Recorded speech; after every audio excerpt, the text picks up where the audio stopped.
This poor analogy may help us to more usefully approach the question of how to seek God. The fact of creation, the immensity of it combined with an essential unity of form, the sheer beauty and harmony of it, and its usefulness to us as well as its demands upon our labor and our understanding, all make us aware of the existence of the Creator. In just the same way as we deduce from the manufacturer of a wonderful diversity of fabrics out of a single material that there is certainly an agent who spins and mixes and dyes and weaves and otherwise prepares the final product, so we deduce from the stunning evidence of the creation that there is a Creator. While a manufacturer of fabrics can be got hold of and may be persuaded to make himself known to us, no such impertinent curiosity can be addressed to the Creator. Indeed, it would be most incorrect to do so, as well as being impossible, just as impossible as it would be for the fabric to address such curiosity to the fabric maker. Thus, without assistance from the Creator himself, we can get no further than when, hearing the first knocking on the door, we begin to indulge hopelessly vague surmises about who was knocking. But the reality is that, by the mercy of God, the creation of mankind was accompanied by revelation. Through God's revelation to the prophets and their teaching, the door is held open for us. We are enabled to respond to the creation around us as signs manifesting not only the fact of the Creator's existence, but also His attributes.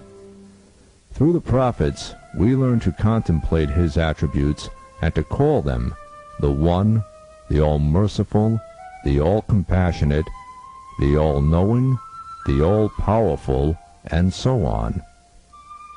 A true understanding of these attributes requires inward experience and contemplation, which are achieved only after sincere and total observance of the divine decrees, objective study, and long, profound meditation, according to the pattern of the prophets. Even then, it is by no means possible for any person to comprehend the divine essence.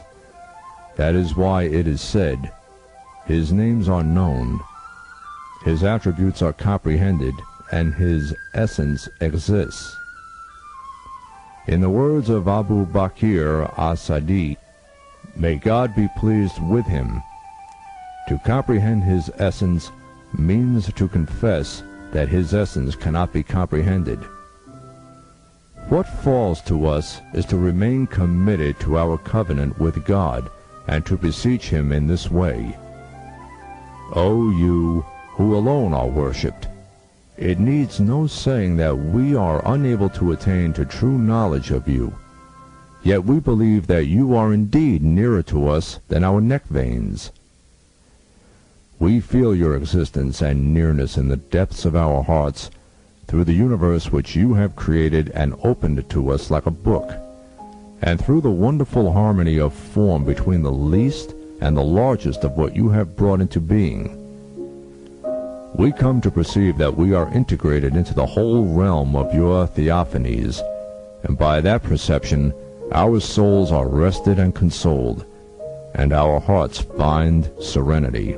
But there are some who do not seek any such serenity, or indeed any inward life at all.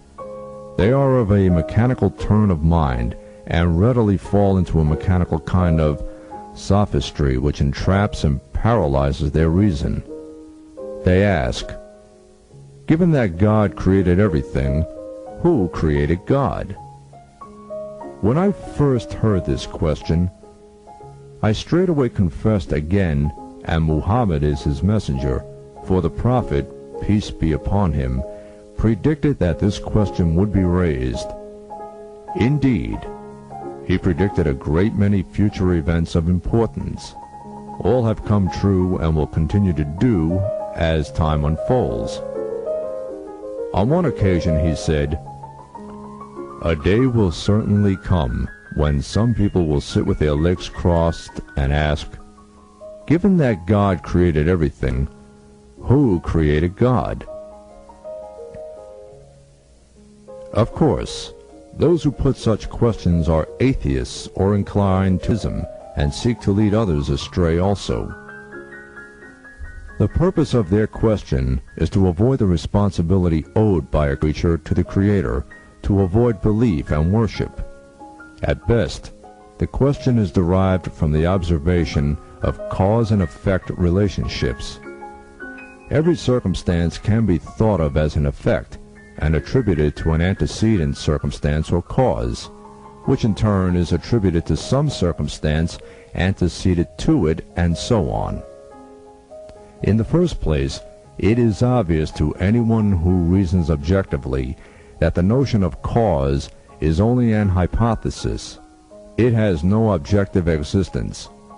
All that objectively exists is a particular, often, but not always, repeated sequence of circumstances. Secondly, if this hypothesis is applied to existence as a whole, we cannot find a creator of it, because each creator must have a creator before that creator in a never-ending chain. In fact, the futile notion of a never-ending chain of creators was one of the arguments used by Muslim theologians to explain the necessity of believing in God. It is self-evident that the Creator must be self-subsistent and one, without like or equal. If any created being can be said to cause anything, that capacity to cause was itself created within that being. Thus, no being in the universe can be said to be self-existent. Rather, it owes its existence to the Creator, who alone is self-existent, as well as self-subsistent. It follows from the fact that the Creator alone truly creates that for each and every being. He has determined all possible causes and effects, all things whatsoever that come before or after it. Therefore, we speak of God as the sustainer, who holds and gives life to his creation from first to last. All causes have their beginning in him, and all effects find their ending in him. In truth, created things are no more than so many ciphers or zeros which, no matter how many we put in a series, add up to nothing, unless a positive one is placed before the series to give it value. In just this way, the creation could have no real existence nor any value except by God. What we call causes have no direct or independent influence in existence, no direct or independent effects. It may be that we need to speak of causes and effects in order to understand how, in a short space and over a little period of time, some part of the creation is made intelligible to us and available to us for our use. But even this but confirms our dependence upon God and our answerability before him. It is not God who needs causes and effects to create.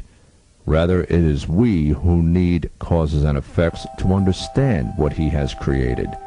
He alone is the first and the last, the eternal, the initiator, and the determiner. And all our busy little efforts after cause and effect are but veils between ourselves and his majesty.